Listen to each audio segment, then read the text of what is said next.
കേരളത്തിൽ വലിയ വിവാദമുണ്ടായിക്കൊണ്ടിരിക്കുകയാണ്. ഇപ്പോഴും ഒരു ഘട്ടത്തിൽ വിവാദമായി, അതൊക്കെ തീർന്ന് വീണ്ടും വിവാദമായി കൊണ്ടിരിക്കുകയാണ് കേരയിൽ.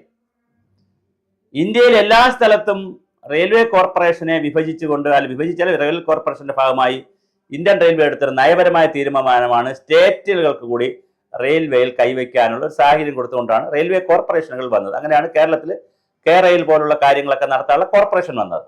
പക്ഷെ അത് അവർ വന്നിട്ട് ഈ വിവാദങ്ങളിലും തർക്കങ്ങളിലേക്കാണ് പോകുന്നത്. ഇപ്പൊ കേരയിൽ വരാൻ തീരുമാനിച്ചു, തെക്ക് വടക്ക് കേരയിൽ വരാൻ തീരുമാനിച്ചു. അപ്പോൾ അത് വലിയ പാരിസ്ഥിതിക ദുരന്തം ഉണ്ടാക്കും എന്ന് പറഞ്ഞിട്ട് കേരളത്തെ നെടുങ്കോട്ടയാക്കി രണ്ടാക്കി, കടൽ തീരമെന്നും മിഡ്ലാൻഡ് എന്നൊക്കെ പറഞ്ഞ് രണ്ടാക്കി കേരളത്തെ തിരിക്കുമെന്നും ഫ്ലഡ് ഉണ്ടാവുമെന്നും വെള്ളപ്പൊക്കം ഉണ്ടാവും എന്നൊക്കെ പറഞ്ഞ് വലിയ വിവാദമുണ്ടായി. മഞ്ഞക്കുറ്റി വിവാദമുണ്ടായി. ആളുകളുടെ വസ്തു എടുക്കുന്നതിൽ ഒറ്റയടിക്ക് തെക്ക് വടക്ക് വസ്തു എടുക്കാൻ നോക്കി, ആളുകൾ സമ്മതിച്ചില്ല. ഒരുപാട് കേസായി, കുറ്റി വലിച്ചെറിഞ്ഞ് റോഡിലായി, നദിയിലായി, വലിയ പ്രശ്നമായി കേരളയിൽ. എന്തായാലും അവസാനം റെയിൽവേ സപ്പോർട്ട് കൊടുത്തില്ല, റെയിൽവേയുമായിട്ടുള്ള ഒരു ബഹളത്തിൽ സപ്പോർട്ട് കൊടുത്തില്ല. കേന്ദ്ര ഗവൺമെന്റിൽ നിന്നും അത് പിൻവലിച്ചു. പറ്റില്ല എന്ന് കേന്ദ്ര ഗവൺമെന്റ് പറഞ്ഞു. കാരണം കേന്ദ്ര ഗവൺമെന്റ് കൂടെ റെയിൽവേ ആയതുകൊണ്ട് കേന്ദ്ര ഗവൺമെന്റും സംസ്ഥാന ഗവൺമെന്റിനോട് ഒന്നിച്ചേ പോകാൻ പറ്റുകയുള്ളൂ. അതാണ് അതിന്റെ ഒരു പ്രശ്നം. ഫെഡറൽ വ്യവസ്ഥയിൽ അങ്ങനത്തെ പ്രശ്നമുണ്ട്.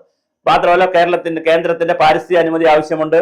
പിന്നെ റെയിൽവേ ട്രാക്കിന്റെ നിർമ്മാണമായിട്ട് കേന്ദ്ര റെയിൽവേ ആയിട്ട് ചേർന്ന് പോകാൻ കഴിയുള്ളൂ. അപ്പോഴാണ് വീണ്ടും അങ്ങനെ അത് തണുത്തിരുന്നപ്പോഴാണ് മെട്രോ മാൻ ഇ ശ്രീധരൻ അത് പറയുമ്പോൾ മറ്റൊരു കാര്യം കൂടി പറയാതിരിക്കാൻ പറ്റത്തില്ല. കേരളത്തിൽ മെട്രോ മാൻ ഇ ശ്രീധരൻ മാത്രമല്ല, കേരളത്തിൽ ഒരു MS സ്വാമിനാഥൻ ഉണ്ടായിരുന്നു. ആഗോള ഗ്ലോബൽ ജീനിയസും ഗ്ലോബൽ എക്സ്പെർട്ടുമായിരുന്നു. പക്ഷേ കേരളം അദ്ദേഹത്തിന്റെ സേവനം ഉപയോഗിച്ചിട്ടില്ല. ഒരു കുട്ടനാട് പാക്കേജിന് വേണ്ടി കുറെ അദ്ദേഹം കേന്ദ്രത്തിൽ സ്വാധീനിച്ച് കുറച്ച് പൈസയൊക്കെ മേടിച്ചു തന്നു. പക്ഷെ അല്ലാതെ അദ്ദേഹത്തിന്റെ സേവനം വളരെ കൃത്യമായി കേരള സമൂഹം ഉപയോഗിച്ചിട്ടില്ല. കുര്യൻ എന്ന് പറയുന്ന ധവള വിപ്ലവം, പാൽ വിപ്ലവം ഉണ്ടാക്കിയ പാൽ കുര്യൻ, മിൽമ കുര്യൻ എന്നല്ലെങ്കിൽ ആനന്ദ് കുര്യൻ എന്ന് പറയുന്ന നമ്മുടെ ഗുജറാത്തിൽ പോയി പാലിന്റെ വിപ്ലവം ഉണ്ടാക്കിയ കുര്യൻ, അദ്ദേഹത്തെയും കേരളം മൈൻഡ് ഒന്നും ചെയ്തില്ല. കേരളത്തിൽ അദ്ദേഹത്തിന്റെ സേവനം എടുത്തില്ല. ഇ ശ്രീധരന്റെ കഥ അതാണ്. ഇ ശ്രീധരൻ BJP പോയിട്ട് വളരെ കുറച്ചു കാലമേ ആയുള്ളൂ. പക്ഷെ BJP പോകുന്നതിന് മുമ്പ് തന്നെ ഇ ശ്രീധരൻ എന്ന് പറയുന്ന ഒരു ടെക്നോക്രാറ്റിന്റെ എക്സ്പെർട്ടിന്റെ സേവനം കേരളത്തിൽ ട്രാൻസ്പോർട്ട് സിസ്റ്റം മെച്ചപ്പെടുത്തുന്നതിന് കേരള സർക്കാർ ഒരു സർക്കാരും പ്രയോജനപ്പെടുത്തിയിട്ടില്ല എന്നുള്ളതും ഈ സാന്ദർഭ്യമായി ഇവിടെ പറയട്ടെ. ഇതിനിടയിലാണ് ഇ ശ്രീധരൻ പുതിയൊരു പദ്ധതിയുമായി അശ്വിനി വൈഷ്ണവ് എന്ന് പറയുന്ന റിട്ടയർ IAS കാരനായിട്ടുള്ള അശ്വിനി വൈഷ്ണവാണ് ഇപ്പോൾ കേന്ദ്ര റെയിൽ മന്ത്രി. അദ്ദേഹത്തെ പോയി കണ്ടപ്പോൾ അദ്ദേഹം പറഞ്ഞു ഒരു അതിവേഗ ട്രെയിനിന് അവസരം കൊടുക്കാം. 2 മണിക്കൂർ കൊണ്ട്, മണിക്കൂറിൽ 200 കിലോമീറ്റർ, അപ്പൊ 2 മണിക്കൂർ കൊണ്ട് 400 കിലോമീറ്റർ, ഏകദേശം കണ്ണൂർ വരെയുള്ള സ്ഥലത്ത് 2 മണിക്കൂർ കൊണ്ട് എത്താൻ കഴിയുന്ന രീതിയിലും ഇതിന് പാരലല്ല, നമ്മളിപ്പോൾ ഉള്ള റെയിൽവേക്ക് പാരലല്ല, MC റോഡിന്റെ ചില സ്ഥലങ്ങൾ, കൊട്ടാരക്കര പോലുള്ള ചില സ്ഥലങ്ങളും കൂടെയൊക്കെ കട്ട് ചെയ്തുകൊണ്ട് അങ്ങ് കണ്ണൂർ വരെ പോകുന്നത്, വേണമെങ്കിൽ അടുത്ത ഘട്ടത്തിൽ അത് കാസർഗോഡ് വരെ നീട്ടാൻ പറ്റുന്ന ഒരു ട്രെയിനിനെ കുറിച്ച് മെട്രോ ശ്രീധരൻ പറയുകയും അദ്ദേഹത്തിന് കേന്ദ്ര ഗവൺമെന്റ് ഒക്കെ പ്രൊസീഡ് ചെയ്യാൻ പറയുകയും അതിന്റെ ഓഫീസൊക്കെ തുറന്ന് അദ്ദേഹം അതിന്റെ പ്രവർത്തനങ്ങളുമായിട്ട് മുന്നോട്ട് പോകുന്നു എന്നാണ് കേൾക്കുന്നത്. ജനങ്ങളിലേക്ക് പോകുന്നത്. അപ്പോഴാണ് ഇതാ RRTC എന്ന് പറഞ്ഞ റാപ്പിഡ് റെയിൽവേ ട്രാൻസ്പോർട്ട് സിസ്റ്റം എന്ന് പറഞ്ഞ് മറ്റൊരു സിസ്റ്റവുമായിട്ട് RRTS എന്ന് പറഞ്ഞിട്ട് കേരള സർക്കാർ ഒരു 100 കോടി രൂപയോ മറ്റോ ഇതിന്റെ പഠനത്തിന് വേണ്ടി മാറ്റിവെച്ചിരിക്കുന്നുണ്ട്. നേരത്തെ ഒരു 100-150 കോടി രൂപ കളഞ്ഞാണ് കേരളയിൽ പഠിച്ചത്. അത് ചുമ്മാ പഠിച്ചു എന്നുള്ളതല്ലാതെ ആ പൈസയും കൂടെ നഷ്ടമായിരുന്നു, ഒരു കാര്യവുമില്ല. ഇപ്പോൾ ഇതാ വീണ്ടും RRTS എന്ന് പറയുന്ന സംവിധാനം വരുന്നു. അപ്പോഴും ചില സംശയങ്ങൾ കേരള സമൂഹത്തിൽ ഉണ്ടാവുന്നു. എന്തായാലും അതിവേഗം യാത്ര ചെയ്യണം എന്നുള്ള കാര്യത്തിൽ കേരളത്തിന് തർക്കമൊന്നുമില്ല. എല്ലാവർക്കും വേഗത്തിൽ യാത്ര ചെയ്യണം. അതിനുള്ള സംവിധാനങ്ങൾ എന്തൊക്കെയാണ്? മീറ്റർ ഗേജ് ആണോ, ബ്രോഡ് ഗേജ് ആണോ? അത് നിലവിലുള്ള റൂട്ടിനെ കറക്റ്റ് ചെയ്താൽ മതിയോ?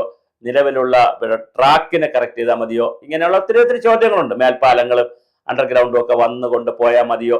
അതോ പുതിയ പാത തന്നെ വേണമോ എന്നുള്ള വലിയ തർക്കവും വിതർക്കവും ഒക്കെ നടക്കുന്നുണ്ട്. എന്തായാലും ഇപ്പൊ വന്ദേ ഭാരത് വന്നതിന് ശേഷം 7 മണിക്കൂർ എന്നുള്ളത് 9-10 മണിക്കൂർ എന്നുള്ളത് 7 മണിക്കൂർ കൊണ്ടൊക്കെ കണ്ണൂർ എത്താൻ പറ്റുന്നുണ്ട്. ഇപ്പൊ ഞാൻ കഴിഞ്ഞ ദിവസം പോയിരുന്നു, 5 മണിക്കൂർ തിരിച്ചു, 12 മണിക്ക് കണ്ണൂർ എത്തി. 7 മണിക്കൂർ എടുത്തു. അതേസമയം മറ്റേതിലാണെങ്കിൽ 12 മണിക്കൂർ എടുത്തു. രാത്രി 8 മണിക്ക് തിരിച്ചിട്ട് രാവിലെ 8:30ക്കാണ് എത്തുക, 12 മണിക്ക്. അപ്പം 5 മണിക്കൂർ കുറയുകയാണ് ചെയ്തിരിക്കുന്നത് വന്ദേ ഭാരതിൽ. അതുപോലെ വീണ്ടും കുറയും, 3 മണിക്കൂറുടെ കുറഞ്ഞ് 4 മണിക്കൂർ കൊണ്ട് എത്താൻ കഴിയുന്ന 2 മണിക്കൂർ കൊണ്ട് എത്താൻ കഴിയുന്ന ട്രെയിനിനെ കുറിച്ചൊക്കെയാണ് ഇവർ പറയുന്നത്. ട്രെയിൻ, അതിവേഗമായ ട്രെയിനുകളും മറ്റു കാര്യങ്ങളും ഒരു ഇൻഫ്രാസ്ട്രക്ചറിന്റെ ഭാഗമായി വരുന്ന നല്ലതാണ്.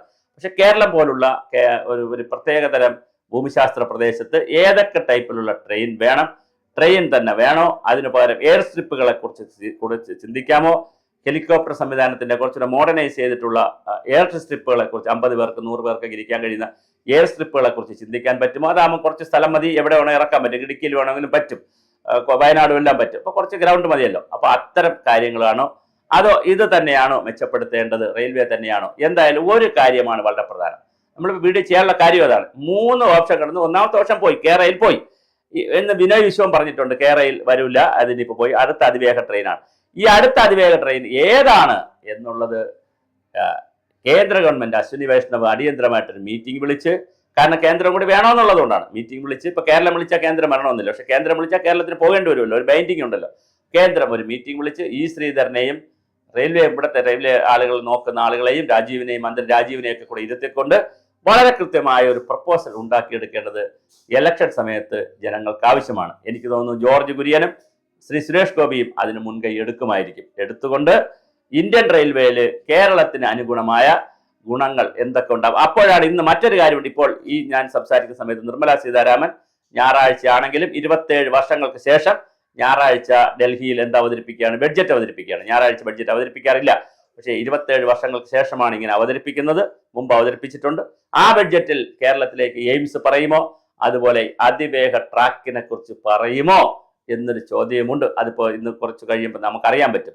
ഓരോ സ്റ്റേറ്റിന്റെയും കാര്യങ്ങൾ പറയുന്ന കൂട്ടത്തിൽ നമുക്ക് അതിവേഗ ട്രെയിൻ അനുവദിക്കുമോ, അതോ അല്ലാതെ ഇലക്ഷൻ സമയമാകുമ്പോൾ വേറെ എന്തെങ്കിലും 4-5 ട്രെയിൻ, വന്ദേ ഭാരതും അതുപോലുള്ള 4-5 ട്രെയിനുകൾ അനുവദിക്കുകയുള്ളോ, അത് അല്ല പുതിയ ട്രെയിൻ അനുവദിക്കുമോ, ട്രാക്ക് അനുവദിക്കുമോ? ട്രെയിൻ അല്ല, പുതിയ പദ്ധതി തന്നെ RRTSന് പകരമുള്ള മെട്രോമാൻ ശ്രീധരൻ പറയുന്ന പോലുള്ള പുതിയ പദ്ധതി അവതരിപ്പിക്കുമോ കേന്ദ്ര ഗവൺമെന്റ് എന്നുള്ളതും ഇന്ന് അറിയാനുള്ളതാണ്. അപ്പൊ തീർച്ചയായിട്ടും കേരളത്തെ സംബന്ധിച്ചിടത്തോളം കേരളത്തിന്റെ ഇൻഫ്രാസ്ട്രക്ചർ മേഖലയിൽ, പ്രത്യേകിച്ച് റെയിൽവേ ഇൻഫ്രാസ്ട്രക്ചറിന്റെ മേഖലയിൽ കൃത്യമായ ഒരു ബ്ലൂ പ്രിന്റ് ഉണ്ടാകുന്നില്ല എന്നുള്ളത്. നേരത്തെ 100-150 കോടി രൂപ കേരയിൽ എന്ന് പറഞ്ഞ ആശാമരെല്ലാം അവിടെ തിന്നു തുലച്ചു. കമ്പനികളും സർവേയിലും social impact survey, environment impact survey, അങ്ങനെ കുറെ പഠനങ്ങൾ നടത്തി, സ്റ്റഡിയൊക്കെ നടത്തി കുറെ അധികം തുക തിന്നു തലച്ചു. സർക്കാരിന്റെ പണമാണല്ലോ. ഇപ്പൊ ഇതാ 100 കോടി രൂപ വീണ്ടും മാറ്റി വെച്ചിരിക്കുന്നു. ഇനി RRTS എന്ന് പറഞ്ഞ് അതും കുറെ റിട്ടയർ IASകാരും കുറെ ചേട്ടന്മാരും റെയിൽവേ എന്നൊക്കെ വന്ന ആളുകളും കൂടി അതും തിന്നു തുലയ്ക്കും. ഒരു കാര്യമില്ലാതെ പോകും. അപ്പോൾ തീർച്ചയായിട്ടും വളരെ കൃത്യമായ ഒരു ടെക്നിക്കൽ ഒരു എന്താണ് ഡയലോഗ് ഈ പറഞ്ഞ പോലെ കേരളത്തിന് ഏതാണ് വേണ്ടതെന്ന് നോക്കി, ഇനി അത് വേണോ എന്നുള്ള ആദ്യം ആലോചിക്കേണ്ടത് വേണോ, രണ്ടാമത് വേണമെങ്കിൽ ഏത് വേണം എന്ന് ആലോചിച്ചു കൊണ്ടുള്ള വളരെ കൃത്യമായ ഒരു പാക്കേജ് തയ്യാറാക്കണം. അല്ലെങ്കിൽ വലിയ കൺഫ്യൂഷനിലാണ് ജനങ്ങളിടയിലുള്ളത്. പ്രതിപക്ഷം അതിൻ്റെ ഇടയിൽ പറയുന്നു വരണമെങ്കിൽ വരട്ടെ, നല്ലതാണെങ്കിൽ ഞങ്ങൾ എതിർക്കില്ല, അത് കേന്ദ്രം കൊണ്ടുവന്നാൽ കേരളം എതിർക്കില്ല എന്ന് പറയും. പക്ഷെ കേരളയിൽ ഞങ്ങൾക്ക് വേണ്ട. വിനയ് വിശ്വം പറയുന്നു കേരളയിൽ പോയി. പക്ഷെ എന്തായാലും കേരളയിൽ പോയി സമ്മതിച്ചു. പക്ഷെ പകരം എന്തെങ്കിലും ഉണ്ടോ, ഉണ്ടെങ്കിൽ എന്താണെന്നുള്ളതിനെ സംബന്ധിച്ച് വളരെ കൃത്യമായ ബ്ലൂ പ്രിന്റും കൺസെപ്റ്റ് നോട്ടും സമൂഹത്തിൽ ചർച്ചയ്ക്ക് വെക്കേണ്ടതുണ്ട്. ഇപ്പോൾ ആകെ എല്ലാവരും ഇരുട്ടിൽ തപ്പുകയാണ്.